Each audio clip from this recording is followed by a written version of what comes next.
Hola, ¿cómo están? Mi nombre es Arminda Labastida Núñez. Bienvenidos sean a su programa Arte y Derecho. Gracias por acompañarnos. Para quienes nos acompañan por primera vez, quiero comentarles que este es un espacio de análisis y de reflexión del derecho a través de manifestaciones artísticas y culturales. Tendremos invitadas e invitados del ambiente jurídico y artístico, todo esto y más. No se vaya, quédese con nosotros.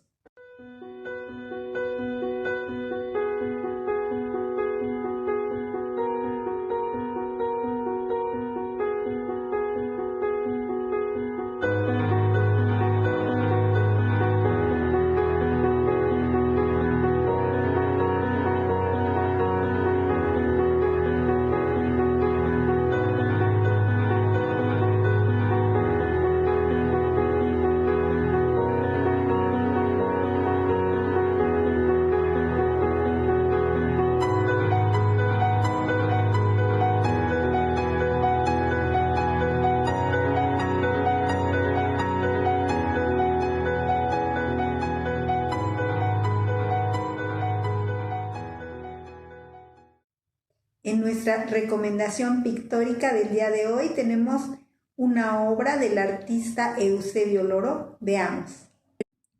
Obra pictórica titulada La Frontera, autor Eusebio Loro. Es una manifestación por parte del artista en contra de las fronteras y todo lo que conlleva a la libertad y la circulación de las personas. Todos los elementos que surgen en una frontera, elementos de dolor, personas con pocas pertenencias, animales. Triste es dejar tu tierra y que en este intento de buscar una vida mejor se violen los derechos humanos. Pintura en forma cubista, lo que la cubre de mucha potencia. Formó parte de una exposición en Casa Museo Elisa Cendrero en Ciudad Real, obra realizada en lienzo.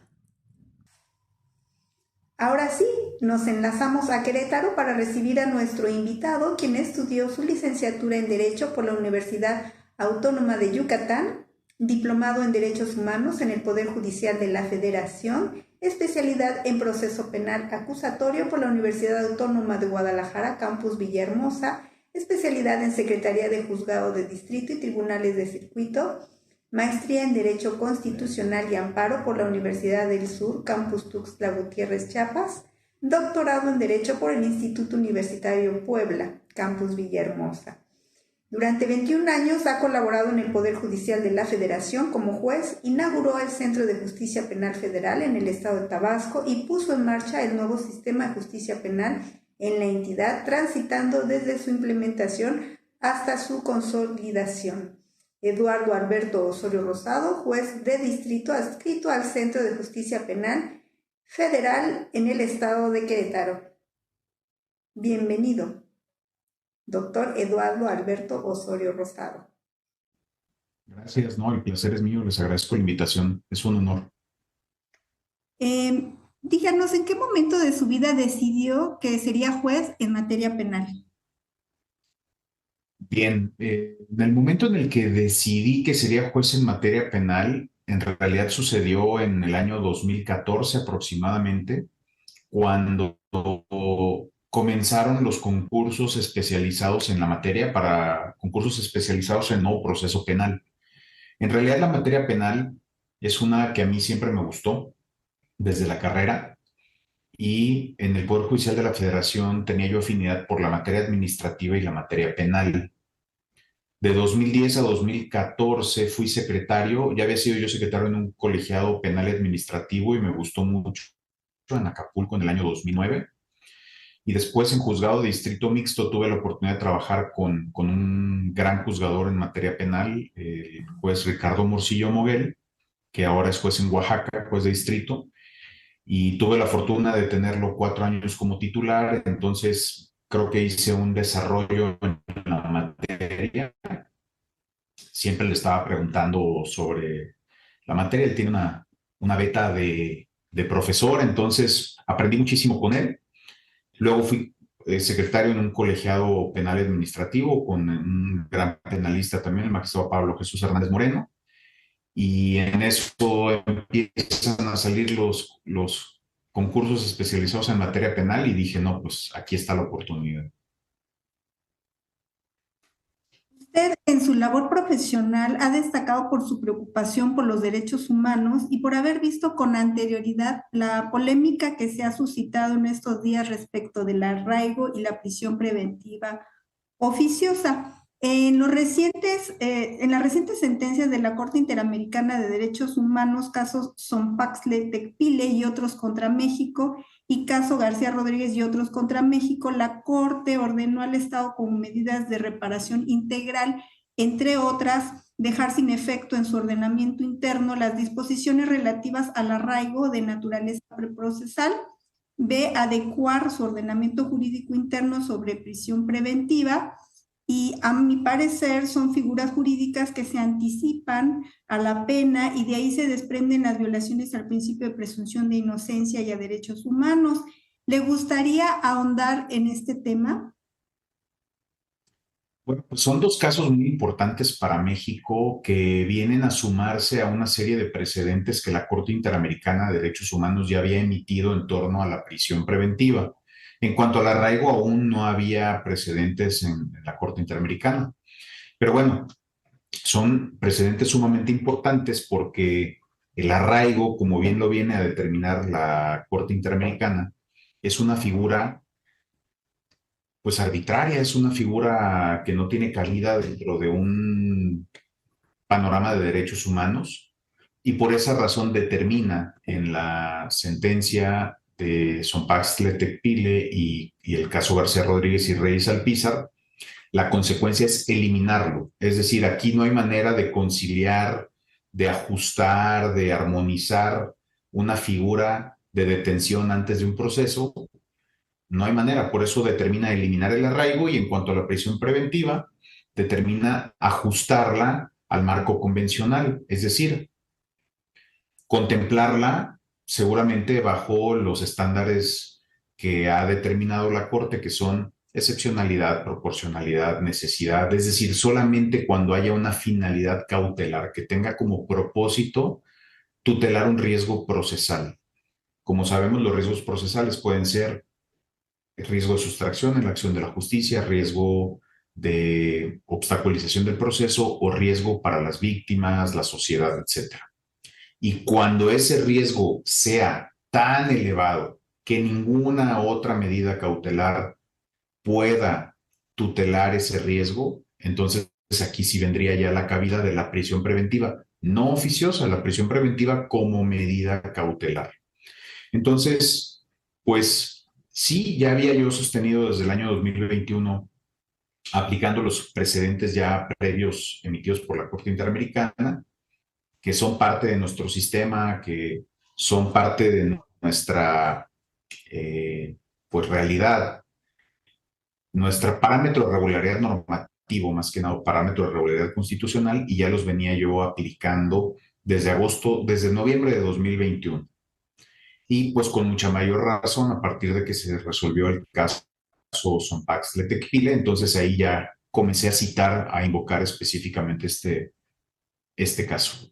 Y son pues casos lamentables, ¿no? Donde la Corte determinó que personas sufrieron violación en sus derechos humanos, no por el hecho de que México contemplara dentro de su normativa una prisión preventiva oficiosa, sino porque por autoridades jurisdiccionales les fueron aplicadas estas medidas a pesar de que ya había estándar interamericano que establecía cómo debía procederse en esos casos de una privación o de determinar la privación de una persona dentro de un proceso. Sí, bueno, la figura del arraigo me parece que se presentó en México ya hace varios sexenios, no es un problema que haya surgido actualmente, porque bueno, luego la opinión pública le atañe esto únicamente a la cuestión del poder ejecutivo. Sin embargo, esta figura me parece que surgió en 2008, primero Sí, en el Código de Procedimientos Penales y posteriormente apareció en la Constitución. esa es una opinión muy acertada. El arraigo ya existía en diversas legislaciones procesales penales. Lo que no existía era el arraigo en la Constitución.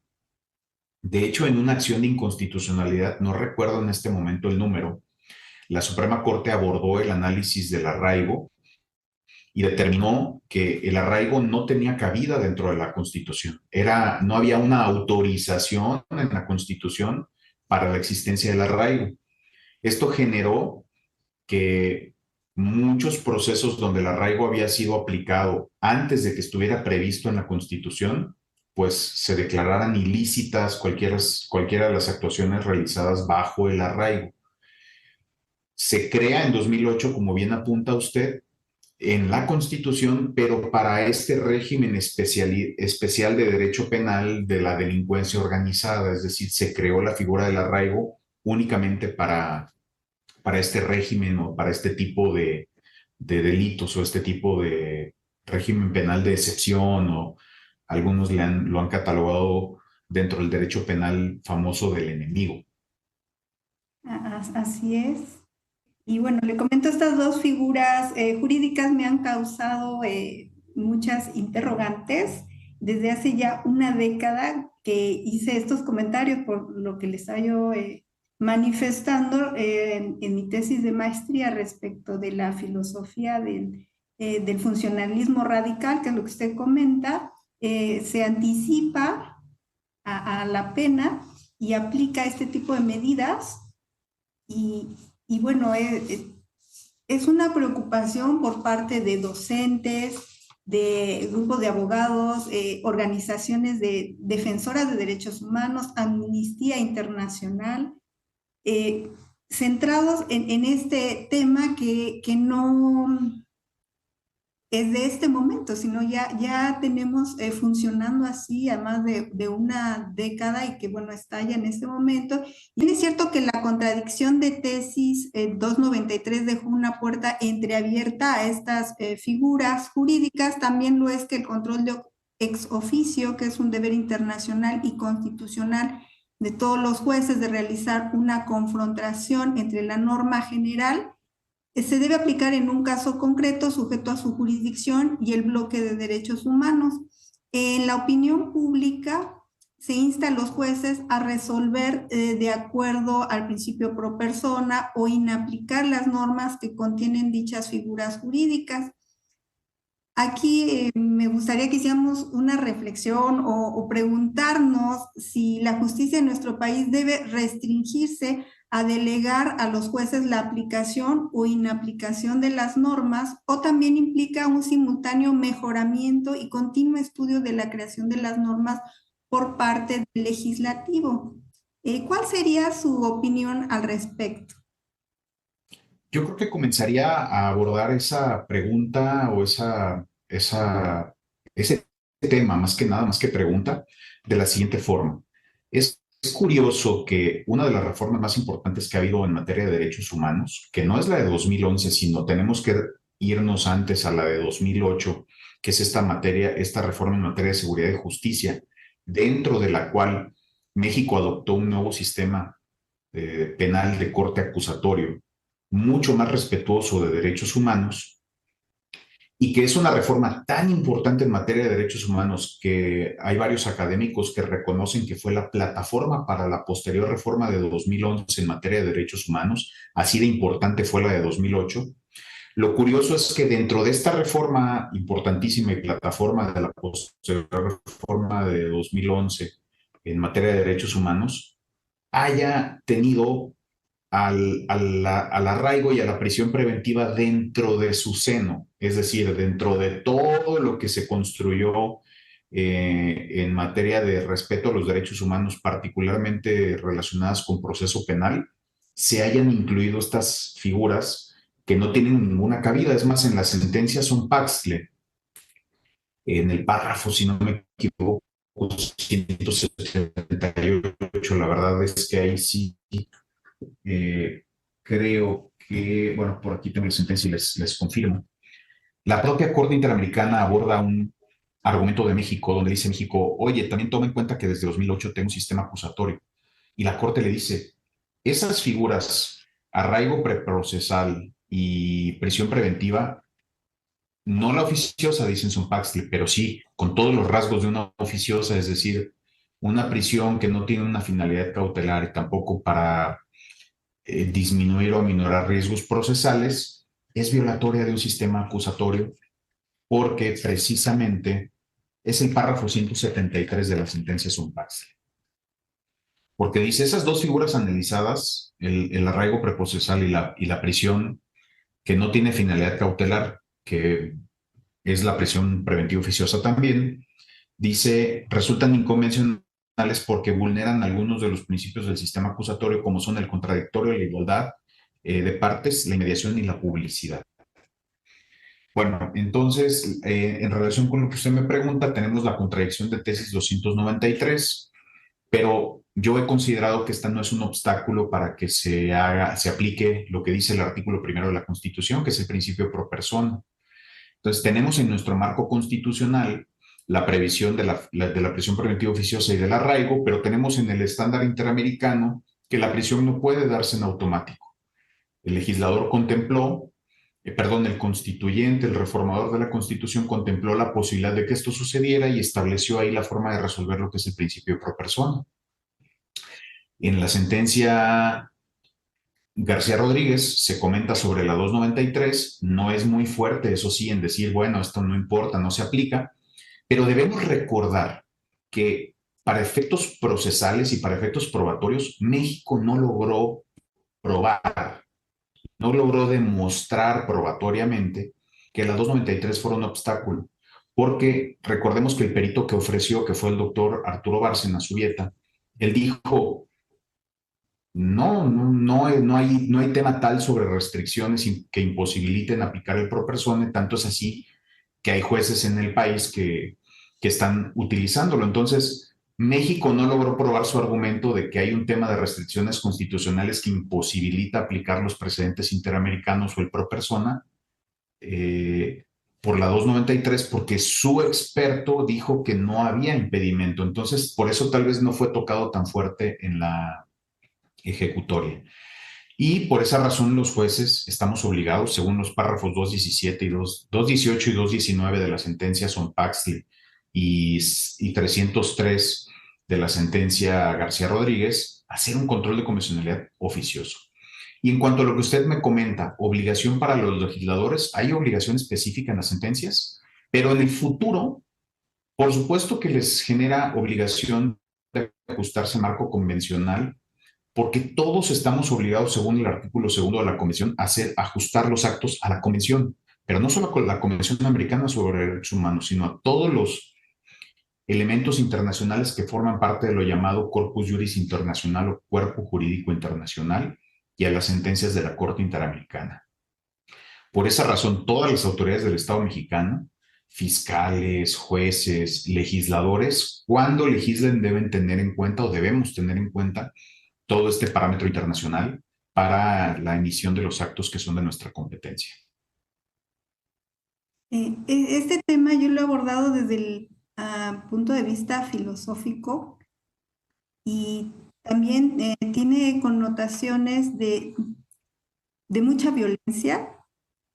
Digamos que es como un silogismo por medio del cual el Estado o el legislativo pretendió resolver la violencia con más violencia, y esto lo que genera es un ámbito de mucha violencia, desigualdad y falta de derechos humanos, más allá de las cuestiones técnicas del ámbito judicial. Es esta legitimación de la violencia y de hacer menos a los derechos humanos, hacerlos a un lado. Entonces, creo que de diferentes ámbitos le agradecemos que usted esté inaplicando estas normas, porque de alguna manera no todo el derecho positivo, como lo sabemos, es correcto y bueno, le agradecemos mucho esto que usted hace respecto de sus sentencias, que ya todo el mundo pues conoce, usted lo ha manifestado en diferentes medios Y bueno, en otro orden de ideas, ¿le gustaría comentarnos alguna obra de arte que toque estos temas que abordamos el día de hoy? Sí, con mucho gusto. Y antes que nada quisiera comentarle, Arminda, yo tengo una explicación. Publicamos el año pasado un libro en Salamanca, España, sobre el control de constitucionalidad en México, el caso México, y en él hago una explicación en cómo ha operado el control de constitucionalidad, cómo era concentrado y después se abrió a un sistema difuso y por qué antes estaba prohibido que jueces distintos a los de amparo o el control concentrado. Y me parece que puede servir, lo pongo a disposición para que quede el ejemplar electrónico, puede servir para explicar por qué nos cuesta de repente trabajo hacer estas aplicaciones de convencionalidad. Estuvimos mucho tiempo acostumbrados a que los intérpretes eran las autoridades de amparo o bien la Suprema Corte de Justicia de la Nación, así que así lo hago. Y en cuanto a las obras de arte que comenta, son varias que me vendrían a la mente, muchas relacionadas, si queremos verla alguna en relación con estos temas, es Corriendo en la Playa, que se ha entendido en este contexto de reflejar a través de la pintura o del arte plástico la libertad. Son dos mujeres que van con una expresión como gozando de ser libres, gozando de lo que todos debemos gozar, de nuestro entorno, del aire, de la naturaleza, de la playa. E incluso estas mujeres se ve que van con todo júbilo corriendo, tomadas de la mano, corriendo tomadas de la mano en la playa y hasta con un seno descubierto cada una de ellas, como mostrando una expresión máxima de libertad donde no habría que restringirse ni siquiera de estas reglas morales de cubrir el cuerpo, ¿no? Como que estaban en un total estado de o pleno goce de libertad que se sentían incluso desinhibidas. Otra obra de arte que también me apasiona o me gusta es esta pintada por Walter Crane que se llama Libertad, que pinta la escena de una persona en prisión que está a punto de recobrar su libertad y esta persona aparece sentada y hay un ángel que está como hablándole o que llega por él. Y esto revela cómo la libertad se presenta como algo divino, como esta esperanza de acudir la divinidad a llegar a buscarte, porque recordemos que esta persona está a punto de recobrar su libertad y esa libertad como que va a ser otorgada, pues estaría es en una de Van Gogh que se llama La Ronda de los Presos. Van Gogh en esta pintura lo que hizo fue, Van Gogh en un momento, en 1890, si no me equivoco, estaba pasando por un momento de depresión y él decidió internarse en un tipo de, de instalación, creo que era San Remy, y se sentía agobiado, desesperado, bloqueado creativamente. Y hay un libro que se llamaba Londres, un peregrinaje, donde se hizo un relato de la ciudad de Londres con ilustraciones de Gustave Dore. Y Gustave Dore había hecho una ilustración, un grabado sobre la Ronda de los Presos. Van Gogh decide interpretarlo a su manera. De hecho, se dibuja él dentro de esa ronda de presos como que en un patio interior de paredes sumamente altas que revelan esa prisión. No había un espacio de luz, de aire, y eso que siente el ser humano donde no puede hacer otra cosa más que sufrir y caminar en círculos. Y me llama mucho la atención porque se pinta Van Gogh ahí mismo en el primer plano, porque así se sentía probablemente como un prisionero en ese momento de bloqueo, desesperado, sin esperanzas.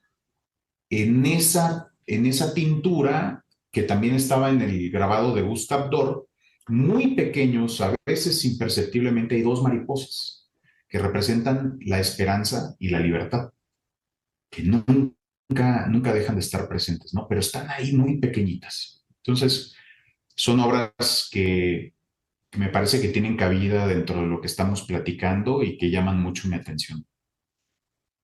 Qué bonito todo eso que usted nos comenta, me lo estaba imaginando.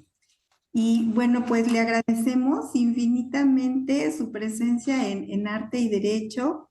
Quisiera agregar usted algo más. Si pudiera, por favor, repetir el nombre del libro. El libro, el que escribimos, El que, lo ajá, escribimos, lo coordinamos un compañero juez, Luis Enrique Pérez Chan, un compañero académico de la Universidad Juárez Autónoma de Tabasco, Henry, y su servidor, y también escribimos en coautoría varias personas. Pero con mucho gusto le voy a proporcionar el ejemplar electrónico para que se ponga a disposición.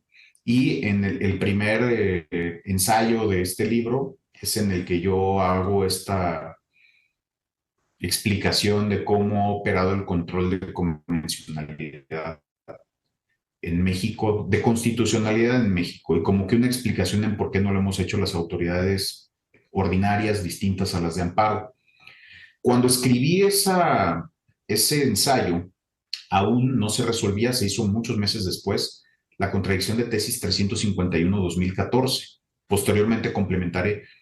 Pero bueno, aquí sería importante comentar para la gente que esté interesada que habría que añadir como un capítulo más esa contradicción de tesis 351-2014 porque viene a complementar ese escenario que pinto en una puerta cerrada, una puerta que se abre, una puerta que se medio vuelve a cerrar y ya después se vuelve a abrir con esta 351-2014 y me refiero la puerta al control oficioso o ex oficio de constitucionalidad en México. Ya dejamos de estar en un modelo de control concentrado para estar ya a puertas abiertas con un modelo de control difuso de la constitucionalidad en México.